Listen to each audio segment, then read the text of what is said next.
Welcome to Keiko Vision, a podcast to pump you up to change the world. Hosted by me, Jordana. Let's get started. Hi, and welcome to Keiko Vision with Jordana. I'm Jordana, and on this episode, I'm going to be talking about a very frustrating week that I had. So, I didn't release an episode of Utopia vs. Dystopia last Thursday. I will this Thursday. It is on unemployment. And instead of talking about the Utopia vs. Dystopia episode, I'm going to tell you about this really stressful week that I had. So Wednesday was Chase's 12th birthday. He was looking forward to this birthday because he was pretty sure he knew what he was getting. He had wanted a gaming computer for Christmas and didn't get one. And so I got him a gaming computer for his birthday. But this was supposed to be a happy day. And I was filled with rage. I woke up filled with rage and I could not shake it. So over the weekend, we had a sleepover to celebrate Chase's birthday. Two of my best girlfriends and their families came over. Usually there's an ER trip involved when my girlfriend Meg and her family, that includes 3 boys, and me and my 2 boys get together. Thankfully, the worst thing that happened were relatives that were there early on and trying to get my best friend to hook me up with a job. So my other best friend, Liz, was there with her 2 girls. And both of them I've known since high school. And when I worked at Merrill Lynch, I brought Liz in and ended up leaving the financial services industry altogether. And so she's been there for 16 years and is a rock star. She's an amazing mom. She's got tons of energy. So she responded with something along the lines of, yeah, there's 18 open jobs and then I would be able to do any one of them. After hearing a second relative bring it up to her, apparently missing the first time around, I had to walk away. I think it's funny when people think I am not in a corporate job because I can't somehow get one. I've been there, I've done that, and I was good at it. If I want to do it again, I could do it again. I have no desire for that. There's so many people that tell me what more I should be doing in addition to everything that I'm doing, whether it's consulting or different approaches to take with Keiko, most of the time, ones that cost money that I just don't have. It frustrates me that this can't be enough. I set up a website, articles, podcast, videos. And I still have to justify that my contribution to society is worthy in other people's mind. So if you want to help me out, I'm going to put something up on the website. And it's a way to sponsor me and my work. And hopefully some people do that. So if you think that this should be enough and you are in the position where you can financially contribute, please do. Outside of those exchanges, the night was awesome. Nobody went to the hospital. Nobody got seriously injured. Kids had fun. Adults had fun. And it's so great to see Chase just having a good time with friends. During the pandemic, it's been very difficult. We live on a main road. We don't live in a development that he can just go out and explore and meet friends. So we had a great night Saturday. And then I had a couple conversations earlier in the week that stuck with me. One of the conversations I had earlier in the week was with a friend who's in his mid-40s, has a house that's paid off for equity in a house. And his plan, and he said this half-jokingly, was that he'll take the equity out of the house and enjoy life, travel the country, and when he's got 3 flat tires and no more money, he just ends it. I get it. if I didn't have kids, I would be in a completely different situation. For him, he's mid 40s already. He's got a couple $100,000. He doesn't want to deal with all of the BS that you have to if you play by society's rules, if you live a traditional life. It made me mad to think of going to another funeral. But I get it. If he could live 10, 15 years off the money he has and enjoy his life, then more power to him. And it's not that he doesn't want to contribute to society. It's that he doesn't want to have to go out of his way. He just wants to enjoy life. If there was a way for him to easily contribute, I bet you he would. But that just doesn't exist right now. He loves playing video games and music. He told me about a great organization that I had never even heard of called Playing for Change. And it's about music bringing us together. And I asked him, I was like, if you could do something with them, would you? He was like, yeah. What he doesn't have is drive. And not everybody has it. It's like right now, you have to be driven to accomplish your dreams. Well, a lot of people, their dream is to be comfortable. Their dream is to have fun with friends and to live life.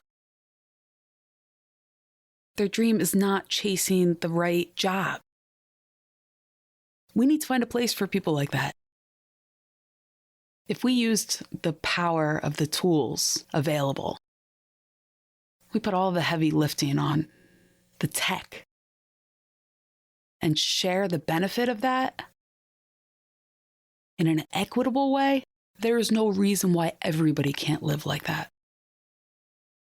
And we need more people to slow down. We need people to sit home and play video games and listen to music rather than flying all over the country on business trips. The rat race is killing our planet. And it's unnecessary at this point. I use a social media tool to post on Facebook and LinkedIn and Instagram all at once. I find social media very distracting, which I see the irony in that as somebody who launched a social media tool. But I opened Facebook because I couldn't post on my personal Facebook page. I could only post on the Keiko Facebook page. And as soon as I opened my Facebook, I saw that one of my friend's mothers had passed away. And I realized I should check occasionally. And so I started scrolling and I read a post from a friend I've known for over half my life. And it was talking about addiction. And it was talking about how we always wait until it's too late and how hard it is and how much of a struggle it is every day. And he's right. This guy was like a brother to me when I was around 17, 18 years old. He was older than me and wasn't in school. I had dropped out of school and hung out with him every day. I think for a short period, he lived with me. I realized how much I take for granted the strength of some of my friends, and especially this one. He was at the first funeral that I went to from a suicide. He was very close with the family. It was his girlfriend's sister. She was a teenager. And it was awful. He was also there when my friend moved in for a little while, when he was kicked out of his house, the friend that later committed suicide. I've been to a whole lot of other funerals. He's been to a whole lot of other funerals. And his life It's been harder than I could ever imagine. I checked in on my friend and reminded him that I'm always here. And that goes for all of my friends who are struggling, who are having a bad day, whatever it is. You can call me. I'm terrible at answering my phone, but, send me a text message, say that it's important, and I'll get back to you. Totally. After our exchange, I cried. It had been years, and I lost it. So that was on Tuesday. Chase's birthday was on Wednesday. So I had a very emotional day on Tuesday. Lost it for the first time in years. And then Wednesday, I wake up full of rage. Full. It had been a long time since I felt like that. Since this podcast is new, we have no sponsors. So I will shamelessly plug Keiko. And if you get sick of hearing this, then reach out to become a sponsor. Keiko, the social app. K-A-K-O. Keiko, the social app. K-A-K-O. Keiko, the social app. Keiko rules. Keiko, the social app. Billionaire greed. Keiko, the social app. Destroying America. Keiko, the social app. T-minus 7 years and counting. Keiko, the social app. And with that, let's get back to the show. Before the break, I was telling you about the lead up to Wednesday. Wednesday, Chase's birthday. I'm looking forward to it. He's looking forward to it. I was going to surprise him and take him to this old school arcade that has pool tables. He's learning how to shoot pool, and he's like a little shark. He's already sunk the 8-ball on a break, which is just amazing. And I wake up and I am just so angry. It was the anniversary of me becoming a mom, of my biggest accomplishment, my lifelong dream. I never really did much for my birthday. My birthday is December 27th, so right in between Christmas and New Year's, most of my friends were gone for it growing up. My best friend was always in Ohio. I really don't care about aging and getting older. And I never cared. There was never an age that I was dreading. I turned 40 this year. I got a whole bunch of gray hair. I don't care. But the passage of time, when I look at my 12-year-old, means something entirely different. It's been 5 years now. I was talking to a friend and he was like, okay, so you see this big problem and you see that, we're in a boat and we're about to go over the edge of a waterfall, and we get to this point and there's no turning back. We get to a tipping point and we're done. And you see this and other people see this and we're all screaming about this. And so what are you trying to do? Are you trying to steer the ship away? No, that's not what I'm trying to do. I have a strategy. And if enough people come together, we can test that strategy. We don't need 50% of the population. We don't even need 25% of the population. We just need 1% of people to recognize that we have a problem and care enough to try a different approach. And with that 1%, we can make just a couple of tweaks. And if we can all just work together, we could turn this just a tiny little bit. And once we turn it just that tiny little bit, we can take a new direction. And that new direction not only saves us from going over the edge, but takes us to such a beautiful new place. And instead of just taking a step, everyone's saying that it can't be done.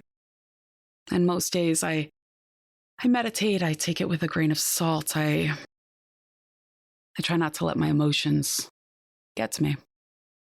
Because if I did, there's no stopping it. I can let that rage consume me. And there's been periods of my life where I've totally done that. And what's so frustrating is seeing it in my kids. Cooper tells me, he says, Mom, I just go from 0 to explode. There's no in between. Now, Cooper was diagnosed with epilepsy last year. It was really scary. The first time he had an event, we were at my friend's house. The same friends that were over for a sleepover.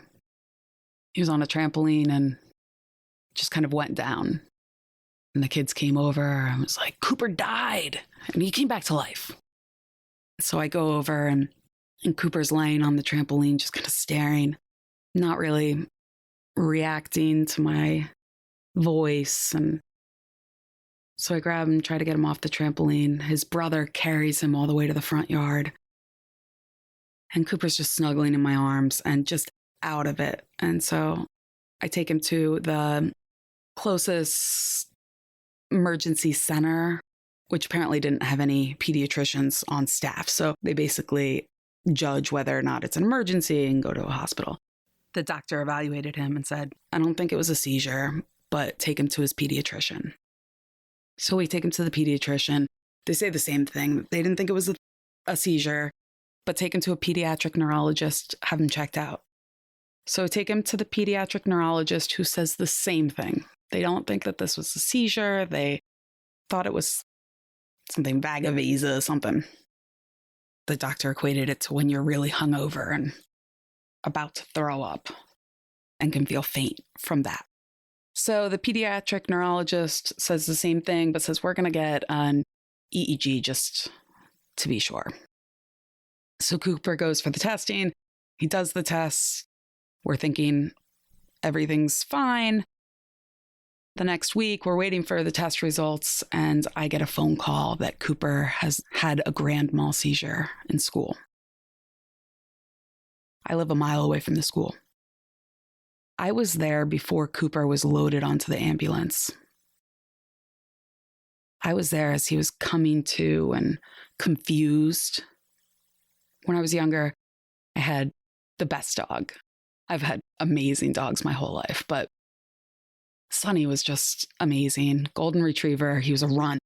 His mom tried to sit on him when he was born because she didn't think he was going to make it. So he had this little stub for a tail.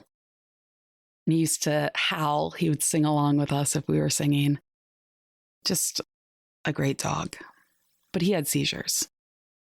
And I remember when I was younger and Sonny would have a seizure and I would just lay there with him because he would seem so scared. And I would just comfort him. And me being there for Cooper, that was priceless. Because if I was still at a corporate job, that time of year, 90% chance I was not here. I was not in New Jersey. I definitely wouldn't have made it to the hospital before Cooper got there. I wouldn't have been in the ambulance. I wouldn't have been telling him, oh, look at you. You're so lucky. Look at how many people are giving you a ride. Let's get you checked out. Cooper was talking about him being a lucky duck as he's getting wheeled into the ER. The medicine that controls Cooper's seizures makes it hard for him to control his anger. And he's gotten much better, but it's a struggle. And I know that struggle. And when he tells me, Mom, there's no in between. I just want to explode. I get it. And that's where I was Wednesday morning. I just wanted to explode. And here it is, my son's 12th birthday. It's a time that should be happy. And I just wanted to scream at everyone. All day I was trying to hold this frustration in. And when I asked Chase if he wanted to go to the arcade with his cousins and play video games and play pool, he said no. He wanted to do nothing. I look at my 12-year-old and I see the depression. And everything I'm trying to do is trying to shield him from this pain. Our kids deserve better. We all know what's going on. We all know that the system is rigged. And on this day, I was angry. I was angry that we're not doing anything. We are failing the next generation. People should not have to make the choice between contributing to society and enjoying their life. We need to create something better. It's not going to just appear out of midair. We need enough people to want it. And the only thing stopping enough people from coming forward is the belief that it can't be done, which is frustrating beyond belief. Chase would do anything for anyone. He's not into school and learning in the traditional way. He's not. If he wanted to play video games and listen to music, I think he should be able to. I think there needs to be a place for people who want to have a minimal impact on the environment and the people who don't want to accumulate a whole bunch of stuff and a whole bunch of money, that they just want to enjoy their time on this earth and not mess it up in the process. And I think that there needs to be communities that encourage that and let technology do the heavy lifting and make it so that people contribute, but that's not their focus of their life. The focus of their life is enjoying and living. And we make it easy for people to contribute the things that they love. Chase was so excited to get his gaming computer. And that was good to see. And it's nice that he now wants to stay at mom's house sometimes. I know it's just for the gaming computer, but look, I will take it at this point. And so we're trying to figure out where to set it up. And his room, there's not really too much space there. So we thought we'd try, we don't really use the dining room, so thought we'd put it on the one end of the dining room table. We set it up and the dining room table collapses. It was like, that was the type of day I was having. And to top it off, then we go to Chase's birthday dinner and I get glutened. So I have celiac disease. My body attacks itself when I consume gluten. I tend to lose my filter very easily after I've been exposed to gluten. Every time it's different, but that's something that's been pretty consistent, to the point that I try to avoid the people that I love and care about for a little while. I spent the next couple days recovering, and still, I'm not 100%. I have calmed down a bit, though, and I think that next year I need to prepare myself for those feelings ahead of time so I don't let them consume me on his special day. So that's it for this week. I will see you next Tuesday. Keiko, the social app. K-A-K-O. Keiko, the social app. K-A-K-O. Keiko, the social app. Keiko rules. Keiko, the social app. Billionaire greed. Keiko, the social app. Destroying America. Keiko, the social app. T-minus 7 years and counting. Keiko, the social app.